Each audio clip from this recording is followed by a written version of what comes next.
kind of support do you seek from this part of the world, Southeast Asia? We're quite far from the conflict, but as you say, the rest of the world is affected. Why should we care as Southeast Asians in this war? You should care very much. First of all, if we are going geopolitical, there are some global fractions between the countries with different attitudes towards the way of life.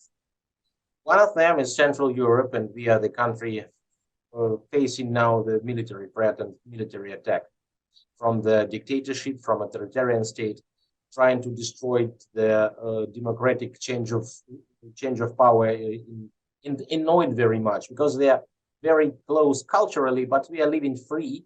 We travel free, while the Russians had to surrender their political freedoms in exchange for some grandeur and for some material benefits. So this is about the vision of the world as well. And you have the same situation here. There are several dominant countries in the region. Some of them have claims to all the neighbors. Some of them just expand slowly and have territorial requests to their neighbors. And the only thing which protects Southeast Asia from going into the eternal war for centuries is the system of international law. It's the system of arbitrage, is the system of negotiations, talks, and prohibition of using force. Do you see parallels between Russia and China? I mean, you're referring to similar situations here. I think China is watching this conflict very closely, and it's looking for patterns of effective behavior. And I think that a year and a half of severe war, severe resistance of Ukraine already gave China significant lessons learned what they should not do.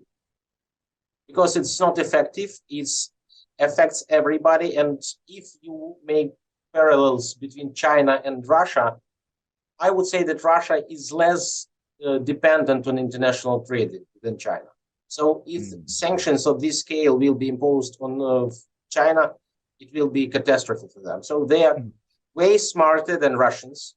They never attack like this. And I hope that we paid significant contribute already to the peace and prosperity of Southeast Asia. The second point why it's important for Southeast Asia is the food security. Russia is producer of 15% of world grain, and we are producer of 10% of world grain. So 25, why 1/4 of all the grain supplied to the world is now severely affected. And you feel it here. The chicken price, the corn price, the bread price, and it will, these discrepancies of the world trade will only grow. And we see how China reacts. Actually, China participated in Jeddah meeting in Saudi Arabia, and we're talking about how to stop this war. It was not negotiations; it was the forum to shape the future world order. I would say so. And China is voting for rules here.